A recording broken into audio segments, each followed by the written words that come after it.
lesiones en la piel. La gente que tiene dermatopolimiositis, el 30% tiene una neoplasia oculta. O sea que 1 de cada 3 de los que tienen dermatopolimiositis tienen una neoplasia oculta, siendo las más comunes el pulmón, la mama. Después se han descrito casos de hiperpigmentación, o sea que la piel se torna más oscura en forma difusa, aparentemente porque el tumor fabrica una hormona melanocito estimulante. Entonces el paciente viene a la consulta y le dice, no sé qué me pasa, se me está oscureciendo la piel. Se ha descrito también una hipertricosis lanuginosa. Hipertricosis lanuginosa. Yo les pido que después la busquen en el Google Imágenes. Los tipos que tienen hipertricosis lanuginosa son un espanto. Se cree que viene de ahí la leyenda del hombre lobo. Y son tipos que la cara se les llena de pelo. Toda la cara se les llena de pelo. No es la barba, sino toda la cara. Le crecen pelos en la frente, en los pómulos. Toda la cara se le llena de pelos. Entonces usted lo ve, parece un hombre lobo. Está lleno de pelo. Después puede haber lo que se llama un eritema giratum. El eritema giratum es que aparecen unas manchas en la piel de color rojo, pero que adoptan un dibujo, generan como un dibujo en la piel, como si las manchas hicieran un giro. Por eso se llaman giratum. Después búsquenlo en internet, en imágenes, pongan eritema giratum y ahí van a ver cómo son las lesiones. A veces puede haber necrosis sucesiva de dedos. Los dedos se necrosan. Entonces se le necrosa un dedo de una mano, después se le necrosa un dedo de la otra mano. Y a veces puede haber vasculitis paraneoplásica con lesiones en la piel. Y también puede la vasculitis producir lesiones en los nervios periféricos.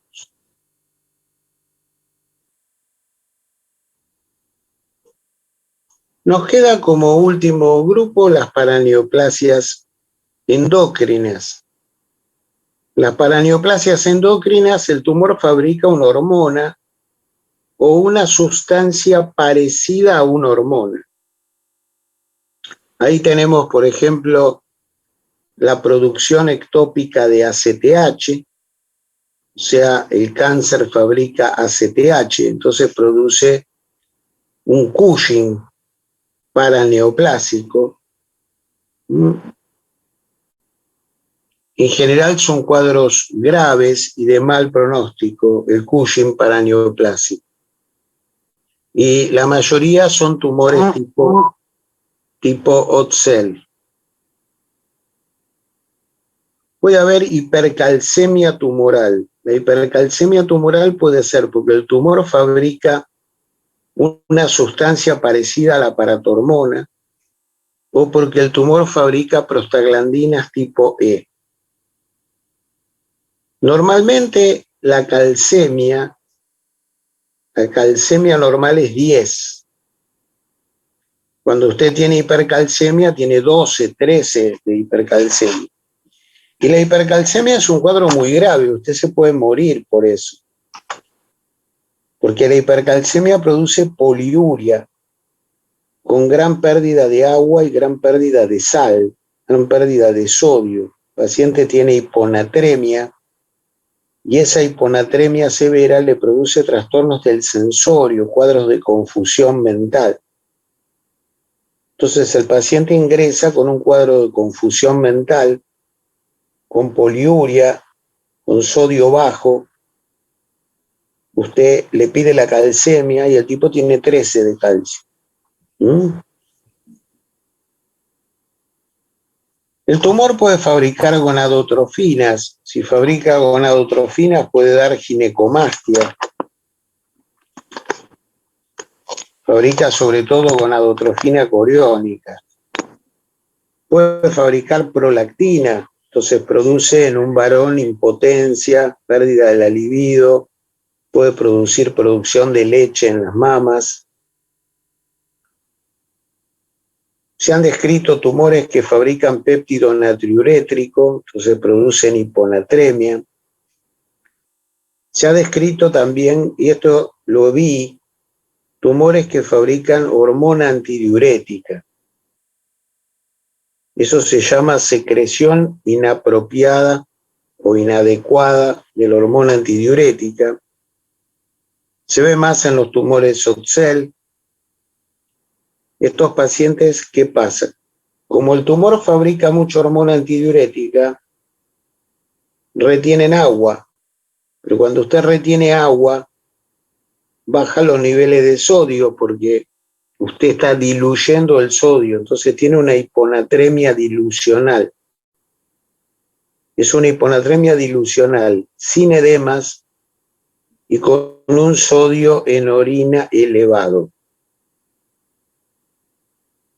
El cuadro cuando yo era joven era mortal. Ahora ha salido al mercado una droga, dos drogas. Una es el tolvaptan. Son drogas que inhiben el receptor renal de la hormona antidiurética. Entonces, al inhibir el receptor renal de la hormona antidiurética, antagonizan esa retención de agua que esta hormona antidiurética de origen tumoral puede producir.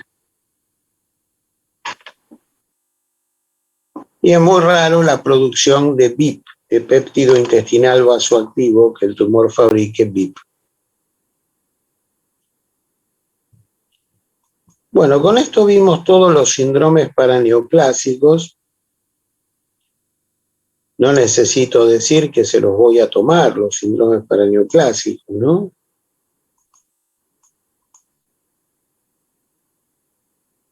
Vamos a hablar, se supone que ya vieron todo lo de cáncer de pulmón, incluso el diagnóstico diferencial, los tumores de células pequeñas, los amartomas, los tumores carcinoides. Vamos a hablar del nódulo pulmonar solitario. Nódulo pulmonar solitario.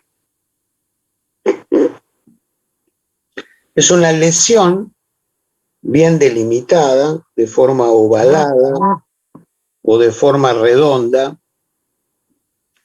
que mide hasta 5 centímetros y que se detecta en una radiografía de tórax.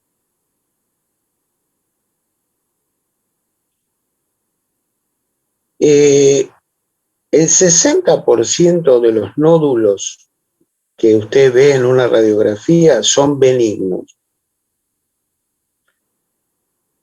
La mayoría de las lesiones benignas son producidas por granulomas infecciosos o por sarcoidosis o por vasculitis de Wegener.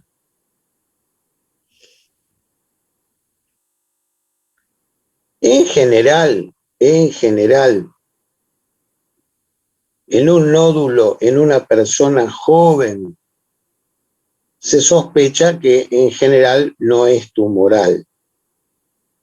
Mientras que si usted tiene un nódulo en una persona de más de 40 años, usted ya ahí empieza a sospechar que puede ser tumoral.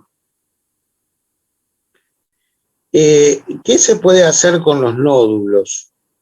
Por supuesto que si el tipo es fumador y fuma mucho, usted tiene más obligación de pensar que el nódulo es maligno.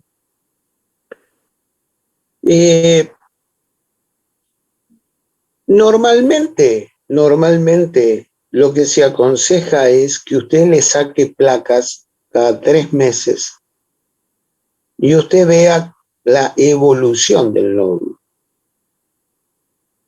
Si el nódulo está siempre igual, no aumenta de tamaño, no ha tenido deformaciones, no han cambiado sus bordes, no ha aparecido nada raro, se supone que es un tumor benigno, es una lesión benigna, y usted se puede quedar tranquilo. En cambio, si la lesión aumenta de tamaño, si los bordes se tornan irregulares, si aparecen imágenes heterogéneas en el interior, usted tiene que pensar que el tumor es maligno. Una causa bastante común de los nódulos son los amartomas. Los amartomas son tumores del tejido conectivo del pulmón. Aparecen en personas entre 50 y 60 años. Crecen muy lentamente, duplican su tamaño en 14 años. Pero hay algo característico de los amartomas, que los amartomas suelen calcificarse con un patrón característico, que es un patrón que se llama en pochoclo o en palomita de maíz.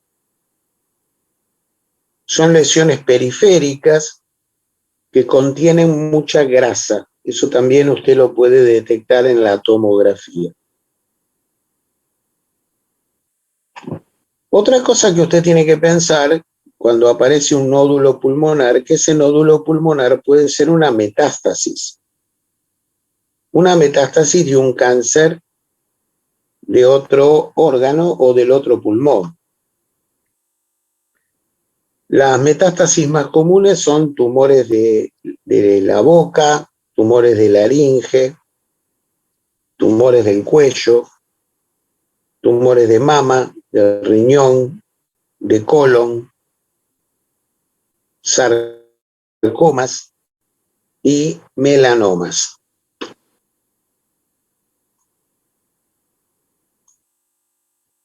Hay otras causas que pueden dar nódulos pulmonares. Ahí tenemos la tuberculosis, las micosis pulmonares, el neumocistis Girovechi, el citomegalovirus, el infarto de pulmón, sarcoma de Kaposi, las malformaciones arteriovenosas pulmonares, los secuestros pulmonares, la vasculitis de Wegener, los quistes bronquiales. Cuanto más grande es el paciente, más riesgo de que el nódulo sea maligno. Cuanto más fuma el paciente, más riesgo de que sea el tumor maligno. Cuanto más rápidamente crece, más probabilidad de que sea maligno. O sea, si usted le sacó una placa hoy y a los 3 meses ese nódulo aumentó de tamaño, alta probabilidad que sea maligno. En pocos meses creció mucho.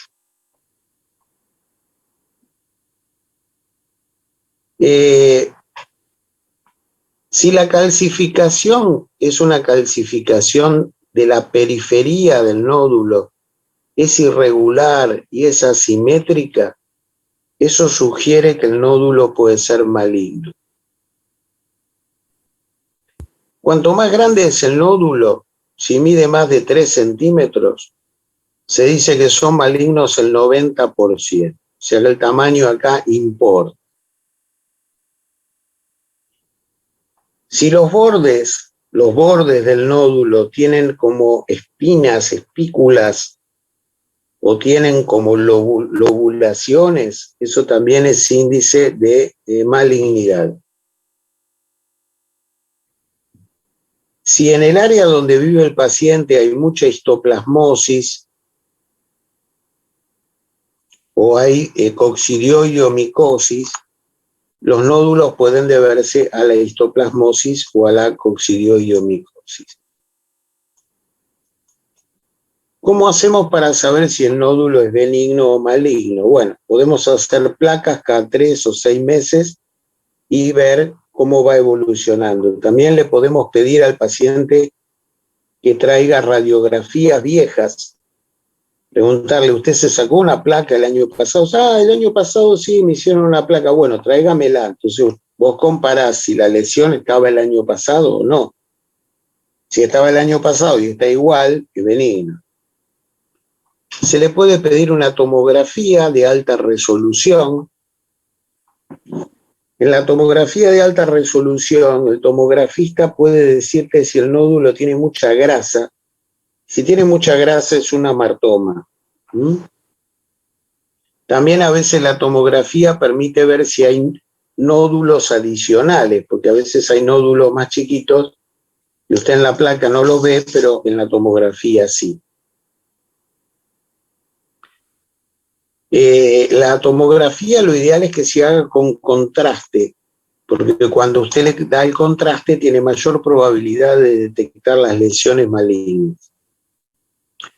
En los últimos años se está recurriendo a un estudio que es caro, que es la tomografía por emisión de positrones.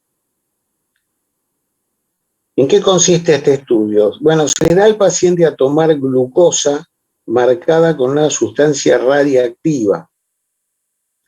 Ustedes saben que las células cancerosas solo toman glucosa, solo consumen glucosa. Entonces se espera 2 horas y a las 2 horas se le hace una tomografía. Se ve que la radiactividad, si la radiactividad se ha acumulado toda en el nódulo, ese nódulo es maligno. Esto tiene más o menos un 85% de especificidad para diagnosticar que el tumor es maligno. Finalmente se le puede hacer una punción del nódulo y una punción biopsia del nódulo.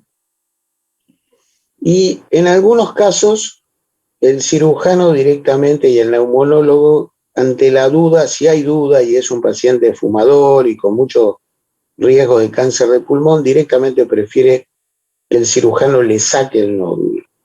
Como una manera de decir, muerto el perro, se acabó la raba.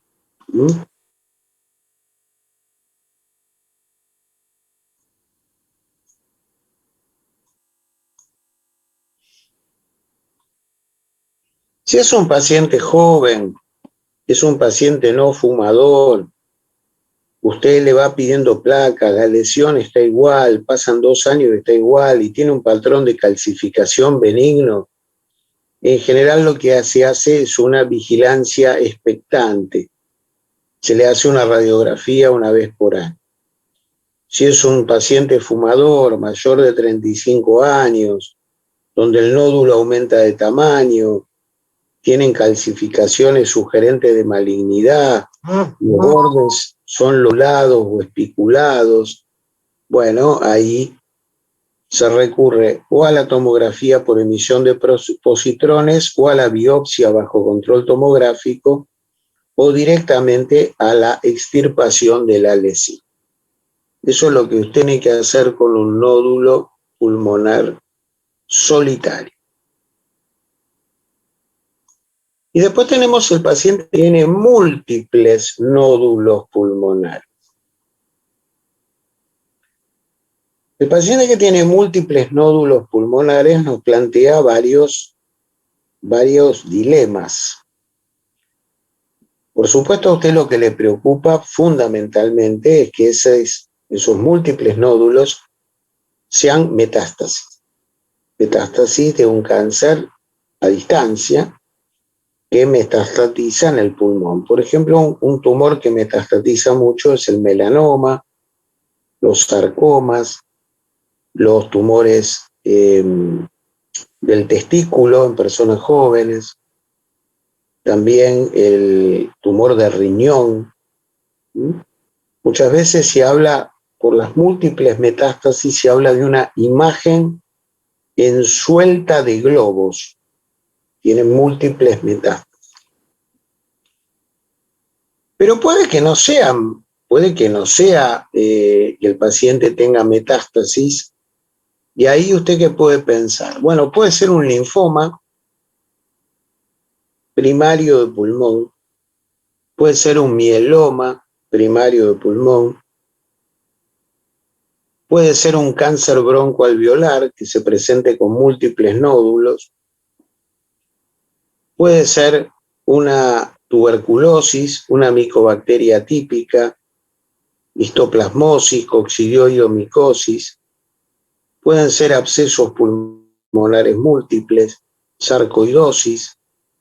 Recuerden que la sarcoidosis da imágenes retículo-intersticiales, alveolares y nodulares. Entonces, cuando da imágenes nodulares, puede simular un pulmón metastásico. La vasculitis de Wegener. La vasculitis de Wegener es una vasculitis que se dice que es la gran simuladora del pulmón, porque puede simular un cáncer, puede simular una tuberculosis. La artritis reumatoidea a veces presenta lo que se llaman nódulos reumatoideos pulmonares, los quistes hidatídicos, la neumoconiosis, las bronquiectasias quísticas, la aspergilosis, el micetoma, la amiloidosis pulmonar, el Sjögren y la malformación arteriovenosa pulmonar. Los tumores que más dan metástasis en el pulmón son el pulmón del otro lado, el cáncer de mama, los tumores digestivos, estómago, colon, páncreas, el cáncer de riñón, el melanoma, sarcomas, linfomas, leucemias, tumores de células germinales y rara vez el ovario. Acá hay una pregunta. ¿Sirve, supongamos que yo tengo un cáncer de riñón, ¿sirve extirparle al paciente las metástasis? Sí, sirve porque prolonga la sobrevida. Prolonga la sobrevida. Se prolonga, si es una sola lesión, se prolonga la supervivencia a 5 años puede llegar al 43%. Si son 2 o 3 lesiones, baja a 34%. Y si son más de 4, baja a 27%.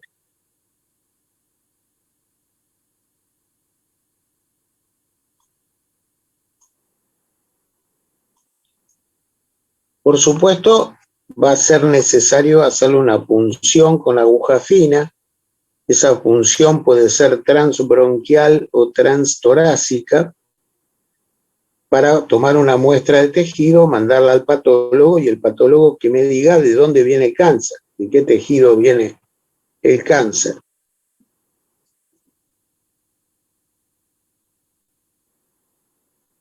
El tratamiento es quirúrgico, resecar las metástasis. La resección de metástasis ha dado buen resultado en los pacientes con sarcomas y en los pacientes con cáncer de colon y de recto. En los pacientes con cáncer de mama, en general ya cuando da metástasis pulmonares es porque el cáncer de mama está muy diseminado y entonces realmente no le cambia mucho el pronóstico que usted le saque las metástasis, no le cambia mucho el pronóstico.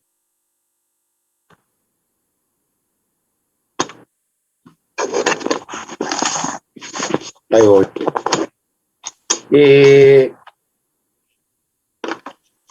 Probablemente los que tienen mejor pronóstico son los cánceres de testículo.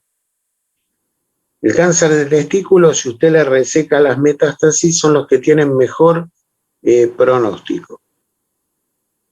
También el cáncer de riñón y los cánceres de origen ginecológico. En cambio, el melanoma en general tiene muy mal pronóstico. Porque el melanoma es un cáncer muy agresivo y si usted ya tiene metástasis pulmonares, tiene metástasis por todos lados. Entonces, ahí no cambia o no hace mucho a la diferencia. ¿Mm? Entonces, cuando usted tiene un paciente con múltiples nódulos, usted lo primero que piensa que son metástasis, pero recuerde que puede ser tuberculosis, puede ser histoplasmosis, puede ser coccidioides, puede ser vasculitis de Wegener, pueden ser otras enfermedades que dan múltiples nódulos, sarcoidosis.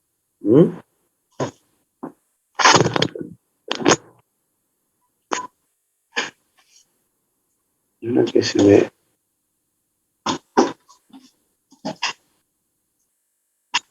Ahí está. Bueno, con esto terminamos la clase de hoy. Clase más corta porque la otra era más larga, la de del cáncer. Pero bueno, hicimos el esfuerzo de darles en un día feriado la clase para que ustedes no pierdan la continuidad.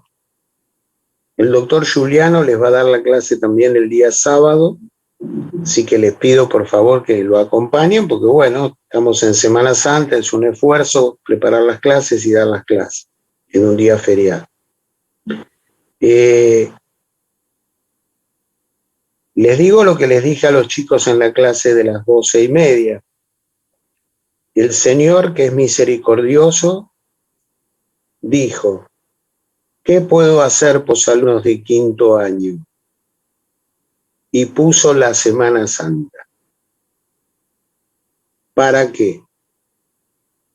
Para que usted, recordando los sufrimientos de Cristo, estudie 12 horas el jueves, 12 horas el viernes, 12 horas el sábado, y el domingo es Pascua, 8 horas. Así que todos los días van a estudiar a las 8 de la noche. Después de las 8 de la noche se van de joda. Salen con la novia, van a jugar a la pelota, se encuentran con los amigos, van a tomar algo. Pero recordando que al otro día, 8 de la mañana, culo en la silla para estudiar medicina interna. Esto se estudia así. Van a contar con el acompañamiento espiritual mío de mi casa, yo diciendo: sigue así, continúa así, estás haciendo las cosas bien. Entonces, nunca estudiar sábado a la noche. Estudiar sábado a la noche produce cáncer. Nunca se debe estudiar un sábado a la noche. Eso nunca. Pero el sábado estudia 8 horas. A las 8 de la noche, 12 horas de estudio, de 8 de la mañana a 12 de la noche. Está claro, ¿no? Porque en abril ya no hay otro feriado. Entonces el Señor puso este feriado milagrosamente. Hay que aprovecharlo antes que se arrepienta. Entonces, por favor, estudien duramente, adelanten temas, adelanten, porque usted tiene que terminar de estudiar todo a fin de abril. Vamos al examen la primera semana de mayo. Cada uno va a dar el examen en el día que le toca. Yo hago 8 exámenes diferentes, donde no se repite una sola pregunta. Así que no le pregunte a nadie qué te tomaron, porque a usted le van a tocar cosas distintas. ¿Está claro? Está claro. Y esa misma semana que tomamos en la facultad el escrito, usted va a dar el oral en los hospitales. Recuerdo que para aprobar, usted tiene que aprobar el oral y tiene que aprobar el escrito. Guarda, porque usted se puede haber sacado un 8 en el escrito, va al hospital, dice una pavada, le ponen un 2, y usted tiene un 2. Y a llorar a la mezquita, ¿eh? No hay tutía acá. Si usted para aprobar tiene que aprobar el escrito y tiene que aprobar el oral. Las dos cosas. Normalmente el oral es mucho más fácil de aprobar.